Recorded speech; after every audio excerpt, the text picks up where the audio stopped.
Hello दोस्तों, तो स्वागत है मेरे चैनल टॉप हिंदी एनीमे में। तो जैसा कि लास्ट पार्ट में हमने देखा था, अर्थ पे एक स्पेस बीस्ट अटैक कर चुका था और इसका पावर स्टार ट्रैवलर 8 या 9 लेवल पे है। अभी इस वक्त अर्थ पे कोई भी ऐसा नहीं है कि इसका सामना कर सके। दोस्तों, आगे बढ़ने से पहले अगर आपने अब तक चैनल को सब्सक्राइब नहीं किया है तो आप जरूर करें और आप प्लेलिस्ट में जाकर सॉलिड स्टार के सीरीज को देख सकते हैं। दोस्तों, अब आते हैं आज के चैप्टर पे। बबाता लुफेंग को कहता है कि अब अर्थ को खत्म होने से कोई बचा नहीं सकेगा। अब अर्थ को खत्म होने से कोई भी नहीं रोक सकता। लुफेंग को अपनी लाइफ याद आती है। ये अपने फ्रेंड्स, पेरेंट्स, अपने ब्रदर को, अपने लवर को, अपने कंट्री को याद करता है और फिर कहता है कि नहीं, ऐसा नहीं हो सकता, हमें इसे किल करना ही होगा। इस पे बबाता कहता है कि क्या तुम अपने दिमाग को घर पे छोड़कर आए हो? ये बिस्ट तुम्हारे लेवल से काफी ऊपर है। तुम अभी सिर्फ स्टार ट्रैवलर लेवल 3 पे हो और ये काफी स्ट्रॉन्ग है तुमसे। भूल जाओ, ये नहीं हो सकता। जब समय आएगा तो फिर तुम ह्यूमन प्लैनेट के स्पेसशिप में चढ़ जाना और अपने लव वंस को भी साथ ला सकते हो तुम। लुफेंग ऐसा करने को राजी नहीं होता। ये कैसे अपने प्लैनेट को छोड़कर बाकियों को मरने के लिए छोड़कर निकल सकता है? और जो इसके साथ जाएंगे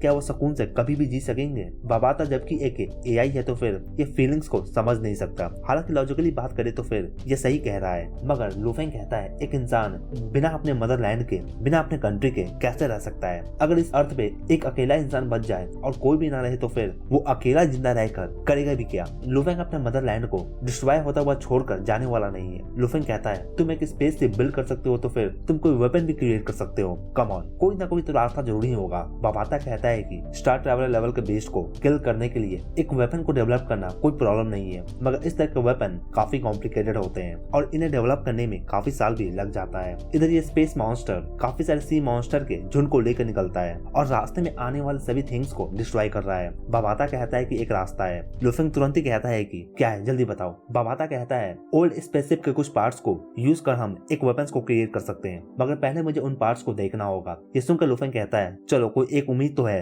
इस सिचुएशन में भी। बबाता कहता है कि इस बिस्ट का जो गोल्डन हॉर्न बाहर निकल रहा है, इसे ध्यान से देखो। गोल्डन हॉर्न जिन बिस्ट में निकलता है उन्हें आसानी से पहचाना जा सकता है, क्योंकि ये डिफरेंट स्टेजेस पे इनका पास डिफरेंट यूनिक फीचर्स होता है। एक हॉर्न जिसके पास होता है उसे हम एक बच्चे के कैटेगरी में रखते हैं, जिसके पास 2 होता है उसे हम एक जवान बिस्ट कहते हैं, और जिसके पास 3 हॉर्न होता है उसे हम एक एडल्ट बिस्ट कहते हैं। इस स्पेस बिस्ट का सेकंड हॉर्न अब निकलने वाला है। इसे देखकर कहा जा सकता है कि ये अभी ज्यादा समय से स्टार ट्रैवलर लेवल पे नहीं है, बल्कि इसका ब्लड लाइन काफी स्ट्रॉन्ग है। इस कारण से ये इतना ज्यादा फास्ट है, इस लेवल तक आ सका है। जब ये एक एडल्ट बन जाएगा फिर इसका पावर भी काफी शॉकिंग होगा। बबाता कहता है कि एक स्पेस बिस्ट को किल करना काफी ज्यादा डिफिकल्ट होता है। जब ये जन्म लेते हैं तो फिर इनका माइंड में ऑलरेडी एशियन टाइम का नॉलेज होता है। बबाता कहता है मास्टर ने एक टाइम कहा था कि एक बार वो sector lord golden horn beast से मिले थे। हालांकि उनके लेवल के साथ है उसे डिफीट करना कोई बड़ी बात नहीं थी, मगर वो गोल्डन हॉर्न बिस्ट स्टिल उनसे बचकर निकल सका था। बबाता कहता है कि यूनिमो प्लैनेट की स्पेसशिप में कोई भी वेपन्स नहीं रहता था, क्योंकि एक अनडाइंग लेवल एक्सपर्ट के लिए वेपन कोई भी मायने नहीं रखता। और वैसे भी यूनिमो प्लैनेट का battle ship hybrid copper sense से बना हुआ था। वो बैटल शिप इतना स्ट्रॉन्ग था कि वो एस्टेरॉइड को भी चीरता हुआ, एक स्टार ट्रैवलर लेवल के बीस्ट को भी चीरता हुआ आसानी से निकल सकता था, जैसे कि एक नाइफ वेजिटेबल को काटता है। हालांकि वो स्पेसशिप अब डैमेज हो चुका है और वो तो फ्लाई करने की हालत में भी नहीं है। इधर जब लुफेंग अपने माइंड में बबाता से बात कर रहा था तो फिर इधर इस रूम में वांग कहता है कि अगर ये बिस्ट स्टार ट्रैवलर के 8 या 9 लेवल पे है तो फिर हमारे पास 1 या 2% चांस ही है इसे डिफीट करने के लिए। ये सुनकर यहाँ पर सभी काफी स्टंट होते हैं कि इनके पास इतना कम चांस है। इस रूम में जो भी हैं सभी अर्थ के टॉप फाइटर्स में से एक हैं और ये सिचुएशन से निकलने के लिए अब तक कोई भी तरीका को ढूंढ ना सके हैं। सभी इस रूम में चिंता कर रहे होते हैं। हॉन्ग भी सिचुएशन से बाहर निकलने का हल अभी तक ढूंढ नहीं सके हैं। हॉन्ग कहते हैं हमें ज्यादा कुछ खास इस स्पेस बिस्ट के बारे में पता भी नहीं है। एक star traveller level 1 human fighter और एक स्टार ट्रैवलर लेवल 1 मॉन्स्टर में इन दोनों में काफी का डिफरेंस होता है। सेम लेवल पे होने के बाद भी मॉन्स्टर ज्यादा पावरफुल होते हैं। इस कारण से बबाता भी कह रहा था कि इस वर्ल्ड को अब कोई भी नहीं बचा सकता है। इतने में सभी स्क्रीन पे ध्यान देते हैं। प्रेसिडेंट ने एक न्यू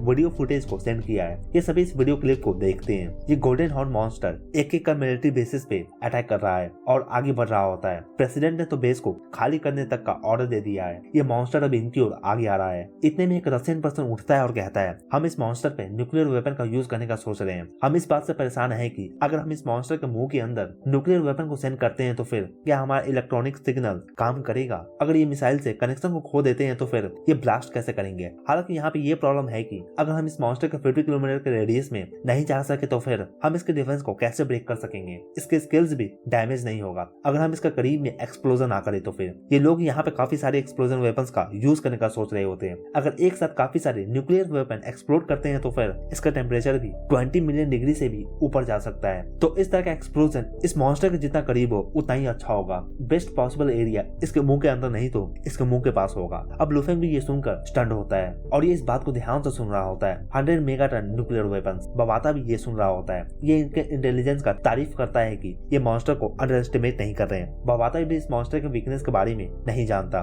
गोल्डन हॉर्न बीस्ट का नंबर इस पूरे यूनिवर्स में काफी कम है। ये काफी कम पॉसिबिलिटी है कि कोई इन जैसे बीस्ट से अपने जीवन काल में मिल सके। अब ये पर्सन जो कि रशियन है ये कहता है, सभी ध्यान से सुने, हमारे पास एक ही चांस होगा इतने सारे न्यूक्लियर बॉम्ब को ब्लास्ट करने का इस मॉन्स्टर के आगे। अगर ये चांस हम मिस कर देते हैं तो फिर हमें दोबारा से चांस नहीं मिलने वाला। होंग आगे आते हैं और कहते हैं, मैं अपना जेट यूज करूंगा इस मिशन के लिए। मैं अपना जेट देता हूँ इस मिशन के लिए। मेरे जेट के डिफेंस के साथ इस मॉन्स्टर के गोल्डन लाइट से कुछ नहीं होगा। इस पर रशियन इन्हें थैंक्स कहते हैं। अब इस तरह के जेट के साथ इनका चांस भी काफी ज्यादा हाई है इस मॉन्स्टर के मुंह में न्यूक्लियर वेपन को ब्लास्ट करने का। इतने में लुफेंग खड़ा होता है और कहता है, इस सॉलिंग मॉन्स्टर के रिगार्डिंग मेरे पास एक इन्फॉर्मेशन है। अब ये सुनकर सभी इसकी ओर देखने लगते हैं। लुफेंग कहता है कि जब ये मॉन्स्टर किसी भी थिंग को निकलता है तो फिर एक सर्टेन रेंज में स्पेस फ्रीज हो जाता है, यानी कि इसके रेडियस के बाहर में का स्पेस कट हो जाता है। तो अगर हम एक जेट का यूज करें उस मॉन्स्टर के मुंह के पास न्यूक्लियर वेपन्स को ब्लास्ट करने के लिए, फिर हम बाहर से उसे डेटोनेट नहीं कर सकेंगे। और जब ये मॉन्स्टर किसी भी थिंग को निगलने वाला होता है तो फिर ये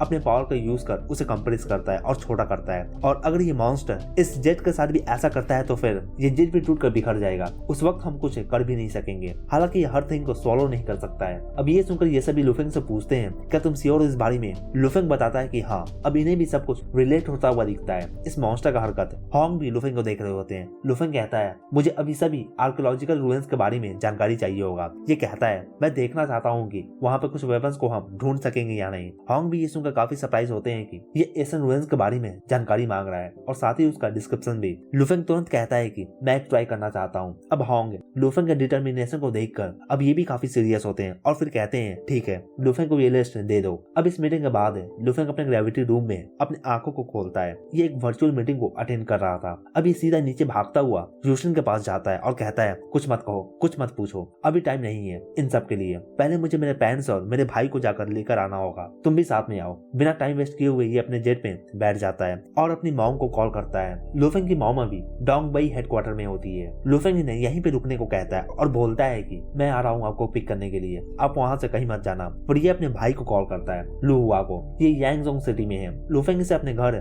जल्द से जल्द वापस आने को कहता है। अब लुफेंग को इस तरह से बिहेव करता हुआ देखकर शुशिंग भी काफी चिंता करने लगती है और कहती है, क्या हुआ है मुझे बताओ। इस पर लुफेंग इसे कहता है, ये बहुत ही बड़ा क्लाइमेटी है, अर्थ ह्यूमैनिटी सब कुछ दाव पे लगा हुआ है। मैं होंग थंडर गॉड इस न्यू मॉन्स्टर का सामना भी नहीं कर सकते हैं। अभी अमेरिकन साइड काफी बेसेस को खो चुके हैं अपने। ये बताता है कि अब तक 100,000 के ऊपर लोग मारे जा चुके हैं। अगर ह्यूमंस के पास उनका सिटी ना बचे तो फिर ह्यूमंस वर्ल्ड में सर्वाइव भी नहीं कर सकेंगे। ये क्लाइमेटी निर्वाणा पीरियड से भी काफी खतरनाक है। अब जब लुफेंग इस ट्रिप से वापस आ रहा होता है तो फिर ये सुशिन को अपने पैन से बात करने देता है और इधर लुफेंग स्क्रीन पे एशियन रूइंस की लिस्ट को चेक करता है। नंबर 1 रूइंस जो है ये नॉर्थ अटलांटिक के बरमुडा सी में है, बिल्कुल सी के निचले हिस्से में है। ये एक तरह का पिरामिड है जो कि 1200 मीटर टॉल है। इस रूइंस के बारे में ज्यादा जानकारी अभी तक डिस्कवर नहीं किया गया है। नंबर 2 रूइंस जो है ये रसिया के एक अंडरग्राउंड आइसलैंड में है और ये स्पेसशिप का खंडर है। नंबर 3 एशियन रूइंस चाइना में है। ये काफी बड़ा सा एक सर्कुलर स्पेसशिप है। इसके सरफेस पे काफी होल्स हैं जिससे काफी पॉइजनस गैस रिलीज होता है। अब धीरे धीरे करके अब लुफेंग इन लिस्ट में सभी रूइंस को चेक करता है। कुछ रूइंस में काफी स्काइरी है और कुछ रूइंस तो खंडर की तरह है। लुफेंग अब बबाता से पूछता है, तुमने इस लिस्ट को देख लिया है तो फिर तुम इस बारे में क्या सोचते हो? बबाता कहता है कि इन लिस्ट में मैंने मोस्टली सभी रूइंस को चेक कर लिया है। ये कहता है ज्यादातर रूइंस को ह्यूमन एक्सप्लोर कर चुके हैं तो फिर वहाँ पर जाने का कोई फायदा नहीं है। जबकि उनके बारे में इंफॉर्मेशन अवेलेबल है तो फिर सिर्फ 3 को छोड़कर ये तीनों काफी डेंजरस होने वाले हैं। नंबर 1, नंबर 2 और 31 रूइंस जो कि लिस्ट में है। ये रियल डेंजर को पोजेस करते हैं। ये रूइन ऐसा है कि अगर इनमें एक यूनिवर्स लेवल का फाइटर भी जाता है तो फिर वो भी वहाँ से बचकर आ नहीं सकेगा। अब ये सुनकर कि एक यूनिवर्स फाइटर भी इन रूइंस में मारे जा सकते हैं, लुफेंग काफी शौक होता है। मगर लुफेंग को फिर भी इस सिचुएशन में तो इसे जाना ही होगा। लुफेंग कहता है कि अगर मैं कुछ नहीं करता और अपने कंट्री को, पूरे ह्यूमैनिटी को डिस्ट्रॉय होता हुआ देखता हूँ तो फिर मैं इस तरह से जिंदा नहीं रहना चाहता। लुफेंग को मरने से डर नहीं लगता। ये बस सोचता है कि इसके डेथ के पीछे बस एक मीनिंग हो तो फिर सब कुछ सही है। अब लुफेंग अपने घर पहुंचता है और अपने पेरेंट्स को ड्रॉप करता है। तभी तुरंत इसका फोन रिंग करता है। दूसरे साइड में जिया है। ये कहता है कुछ बुरा हुआ है। अब लुफेंग कहता है अब तो इस तरह का क्लाइमेट आ चुका है तो इससे भी बुरा क्या हो सकता है। जिया कहता है कि सैटेलाइट से हमें पता चला है कि ये मॉन्स्टर जब नॉर्थ अमेरिका के बेसेस को डिस्ट्रॉय कर दिया था तो फिर अब ये यूरोप की ओर आगे बढ़ रहा है और वो वहाँ पे इंपॉर्टेंट इंपॉर्टेंट बेसेस को डिस्ट्रॉय कर रहा है। अगर कोई भी बेस नहीं रहेगा तो फिर वो सभी अपने सिटी को कैसे डिफेंड करेंगे। मॉन्स्टर सीधा इनके सिटी में घुस सकेंगे। ये सोलरिंग मॉन्स्टर अभी 10,000 मीटर पर सेकंड की स्पीड से ट्रैवल कर रहा है और ये इंपॉर्टेंट बेसेस को इस स्पीड से तो ये आधे दिन में ही पूरे अर्थ के बेसेस को डिस्ट्रॉय कर देगा। लुफेंग ने सोचा था कि इनके पास अभी भी 1 महीने का टाइम है, मगर इस तरह से तो इनके पास टाइम ही नहीं है। यहाँ लुफेंग को इस तरह से रिएक्ट करता हुआ देखकर सभी यहाँ पर काफी हैरान होते हैं। लुफेंग के पेरेंट्स भी लुफेंग को इस तरह से कभी भी परेशान नहीं देखे हैं। ये पहली बार ही लुफेंग को इस तरह से रिएक्ट करता हुआ देख रहे हैं। इधर लुफेंग एक बात तो समझ चुका है कि ये मॉन्स्टर कोई आम मॉन्स्टर नहीं है, इसके पास खुद का इंटेलिजेंस है, तभी तो ये ग्रेट स्पीड से सभी बेसेस को डिस्ट्रॉय कर रहा है। ये मॉन्स्टर लेजर कैनन को डिस्ट्रॉय कर रहा है। अब लुफेंग को जल्द से जल्द वेंस में जाना होगा और तुरंत ही वहां से लौट कर आना होगा। फिर ये वेपन्स के डेवलपमेंट को बबाता पे छोड़ सकता है। फिर ये जाकर एम्परर लेवल का मॉन्स्टर को रोक सकता है सिटी पे अटैक करने से। अब इनके पास कहीं भी भागने का जगह भी नहीं बचा। इधर जिया कहता है कि अभी ये सोलरिंग मॉन्स्टर यूरोप में है तो फिर वो वहां से सीधा रसिया जाएगा और जब ऐसा होगा तो फिर वो रसियन न्यूक्लियर वेपन्स को यूज करेंगे। ग्रेट निर्वाणा पीरियड के बाद से रसिया का पॉपुलेशन काफी ज्यादा कम हो चुका है। अब इनके पास एक काफी बड़ा सा एरिया है न्यूक्लियर वेपन्स को ब्लास्ट करने के लिए। लुफेंग कहता है तो फिर ये आज रात को ही होने वाला है। और इसी के साथ ये पार्ट यहीं पे खत्म होता है। तो दोस्तों कमेंट कर मुझे जरूर बताएं कि आपको ये पार्ट कैसा लगा और अगर आपको ये वीडियो अच्छा लगा हो तो वीडियो को लाइक जरूर करें और अगर आप चैनल पर नए हैं तो चैनल को जरूर सब्सक्राइब करें ऐसे और भी एनीमे एक्सप्लेन के लिए। Thank you.